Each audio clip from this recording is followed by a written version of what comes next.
Hello friends. तो movie के start में हमें टेलर नेम के एक आदमी को दिखाया जाता है जो कि रेस्क्यू टीम का लीडर था। वो सबमरीन से कुछ लोगों की जान बचाने जा रहा था। टेलर और उसकी टीम वहां उनकी मदद कर रही होती है कि कोई बड़ी सी चीज उस सबमरीन के साथ आके टकराती है। टेलर जितने लोगों को बचा सकता था उन्हें दूसरी सबमरीन में शिफ्ट करके वहां से निकाल लेता है, क्योंकि अगर वो बाकी लोगों की मदद के लिए वहां रुकता तो सबके सब मारे जाते। और हम देखते हैं कि वो चीज तभी उस सबमरीन को तबाह कर देती है। फिर सीन शिफ्ट होता है और हम 5 साल के बाद एक रिसर्च सेंटर को देखते हैं जहां हम मॉरिस को देखते हैं जो कि एक बिलियनर है। वो अपनी दोस्त डॉक्टर जैंग और उसकी बेटी स्विन के साथ मिलकर एक मिशन को सुपरवाइज कर रहे थे। दरअसल वो पता लगाना चाहते थे कि समुद्र के सबसे नीचे आखिर क्या है। डॉक्टर जैंग मॉरिस को अपनी सारी टीम से मिलवाते हैं। इसके बाद हम सबमरीन पायलट लोरा को देखते हैं जो अपने 2 साइंटिस्ट साथियों के साथ 11,000 मीटर नीचे जा रहे थे। डॉक्टर जैंग मॉरिस को बताते हैं कि हम मरीना ट्रेंच को सबसे गहरी जगह मानते हैं और हो सकता है कि इसके नीचे एक नई दुनिया हो, और अगर ऐसा हुआ तो वो लोग इसे देखने वाले पहले इंसान होंगे। इधर लोरा अपनी सबमरीन में वहां पहुंच चुकी थी और यहाँ वो एक नई दुनिया को देखते हैं। जैसे मॉरिस और डॉक्टर जैंग देखकर चौंक जाते हैं और बहुत खुश हो जाते हैं। उन्हें वहां ऐसी चीजें नजर आती हैं जिन्हें उन्होंने कभी नहीं देखा था और वो आगे बढ़ने लगते हैं। तभी सबमरीन का अलार्म बजता है और वो देखते हैं कि इनकी सबमरीन की तरफ कोई चीज बहुत ही तेजी से बढ़ रही है। तभी वो चीज इनकी सबमरीन से टकराती है जिससे रिसर्च सेंटर से इनका कनेक्शन टूट जाता है। अब लोरा और वो 2 साइंटिस्ट 11,000 मीटर नीचे फंस चुके थे, जिसे डॉक्टर जैंग और उनकी पूरी टीम परेशान थी। डॉक्टर जैंग के पास ऐसा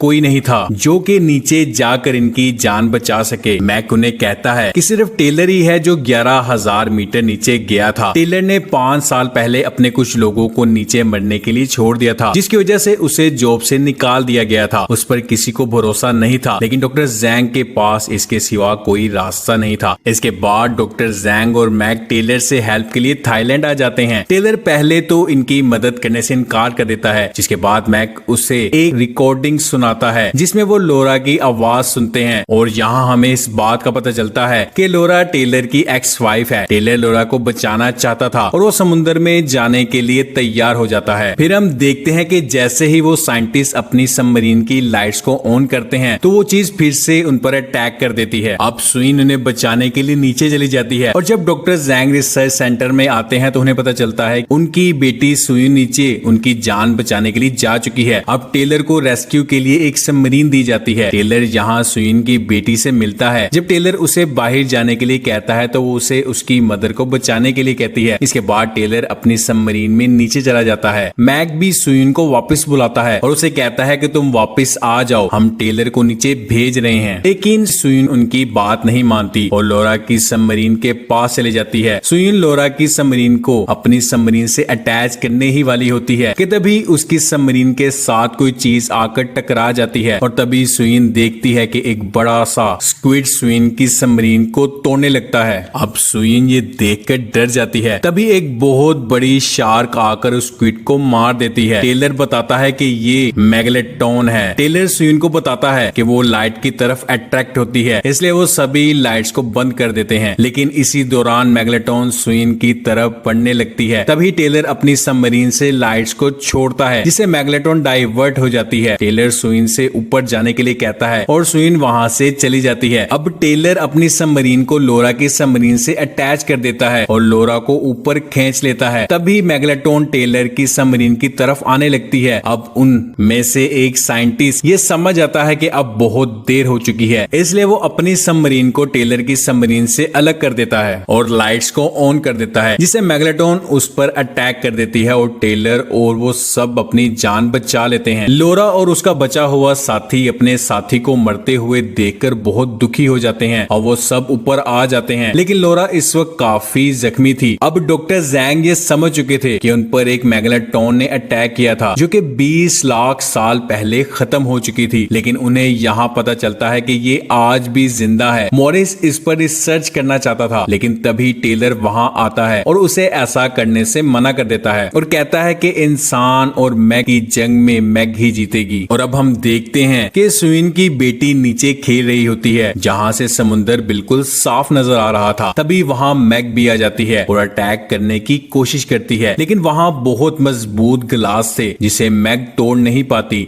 लेकिन वहाँ उसके दांत के निशान लग जाते हैं। जब सभी बच्ची की आवाज सुनकर नीचे आते हैं तो वहाँ एक छोटी शार्क आती है। सभी समझते हैं कि उस छोटी शार्क को देखकर ये बच्ची डर गई है, लेकिन तभी वहाँ मैग आ जाती है और उस छोटी शार्क को खा जाती है। अब इन्हें पता चलता है कि जब वो लोग मरीना ट्रेंच से ऊपर आए थे तो मैग भी उनके पीछे ऊपर आ गई थी। फिर उन्हें एक न्यूज मिलती है कि यहाँ से कुछ माइल दूर कुछ बोट्स पर अटैक हुआ है। जब ये लोग वहाँ जाकर देखते हैं तो मैग ने वहाँ 3 बोट्स पर अटैक किया था। डॉक्टर जैंग देखते हैं कि हमें जल्द ही कुछ करना होगा वरना ये और भी तबाही मचा सकती है, और ये लोग उसे जहर देने का सोचते हैं। लेकिन यहाँ सबसे बड़ी मुश्किल ये थी कि मैग किसी एक जगह पर नहीं रुकती, इसलिए टेलर कहता है कि क्यों ना उस पर ट्रैकर लगा दिया जाए, लेकिन वो कहते हैं कि ये खतरनाक काम करेगा कौन। तो इसलिए टेलर रेडी हो जाता है और वो एक ट्रैकर राइफल को लेकर पानी में मैग के पास चला जाता है। टेलर अपनी राइफल से मैग के फिन पर ट्रैकर लगा देता है। अब वो लोग टेलर को उसके साथ बंधी रस्सी से खींचते हैं जिससे हलचल होती है, और इस वजह से मैग टेलर का पीछा करने लगती है और उसे खाने की कोशिश करती है, लेकिन टेलर बिल्कुल सही वक्त पर अपनी बोट पर आ जाता है जिससे टेलर की जान बच जाती है। अब मैग को मारने के लिए सिर्फ उसमें जहर इंजेक्ट करना था, जिसके लिए सुइन को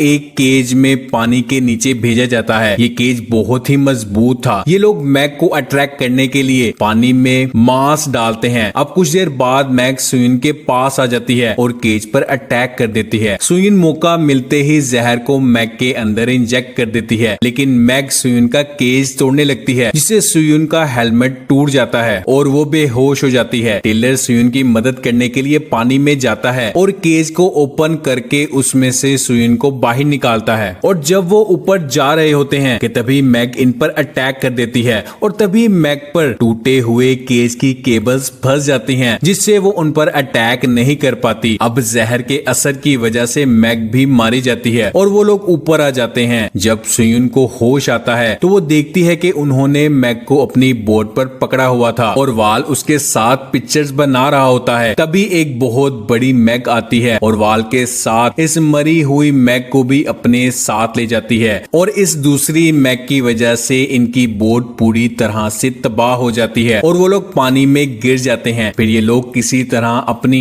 पलटी हुई शिप पर आ जाते हैं, लेकिन हेलर और जैक्स अभी भी पानी में थे। वो देखते हैं कि अब मैग इनकी तरफ आ रही होती है कि तभी हेलर जैक्स को बचाने के लिए पानी में हलचल करना शुरू कर देता है, जिस पर मैग हेलर को खाकर वहां से चली जाती है। जिसके बाद ये लोग 2 रेस्क्यू बोट को लेकर वहां से निकल जाते हैं, लेकिन मैग अभी भी इनके पीछे थी। तभी यहाँ पर एक हेलीकॉप्टर आता है जिसे मॉरिस ने बुलाया था। वो लोग मैग पर राइफल से अटैक कर देते हैं जिससे मैग वहां से चली जाती है। डॉक्टर जैंग को मैग के अटैक के वक्त काफी चोट आती है, जिसकी वजह से अब उनकी मौत हो जाती है। अब ये सब फिर से उसी रिसर्च सेंटर पहुंच जाते हैं। अब मॉरिस उन्हें बताता है कि उसने मैग के बारे में चाइना की गवर्नमेंट को इन्फॉर्मेशन दे दी है और चाइनीज सोल्जर्स मैग को मारने के लिए आ रहे हैं, और वो उन्हें ये भी कहता है कि वो अपने इस रिसर्च सेंटर को बंद कर रहा है जब तक मैग मारी नहीं जाती। इसके बाद मॉरिस वहां से चला जाता है और यहाँ हमें पता चलता है कि उसने चाइना की गवर्नमेंट को इन्फॉर्मेशन नहीं दी क्योंकि वो खुद मैग को मारना चाहता था, और अब वो खुद मैग को मारने के लिए अपने कुछ साथियों के साथ जा रहा होता है। मॉरिस के साथी एक बड़ी मछली को मैग समझकर मार देते हैं। मॉरिस को लगता है कि अब मैग मर चुकी है। इस चीज को कंफर्म करने के लिए वो अपनी बोट को उस मछली के पास ले आता है और वहां जाकर उन्हें पता चलता है कि इन्होंने मैग को नहीं बल्कि एक वेल को मारा है। मॉरिस समझ आता है कि मैग बिल्कुल इनके नीचे है। वो अपनी बोट को वहां से जल्दी से ले जाने के लिए कहता है। उसके साथी जैसे ही बोट को चलाते हैं तो मॉरिस नीचे गिर जाता है और वो अपने साथियों से रुकने के लिए कहता है, लेकिन वो उसे वहीं छोड़कर निकल जाते हैं। तभी हम देखते हैं कि मैग वहां आती है और मॉरिस पर अटैक करके उसे मार देती है। इधर टेलर उसके साथियों को पता चल चुका था कि मॉरिस ने उसके साथ झूठ बोला था कि उसने चाइनीज गवर्नमेंट को मैग के बारे में इन्फॉर्म कर दिया है। टेलर कहता है कि अब उन्हें मैग को मारना होगा। टेलर जैक से मैग की लोकेशन पता करने का कहता है। इसके बाद वो सब मैग को मारने के लिए एक बहुत बड़ी बोट पर निकल पड़ते हैं। अब टेलर को मैग की लोकेशन का पता चल जाता है। मैग बीच की तरफ जा रही थी जहाँ पर बहुत सारे लोग थे।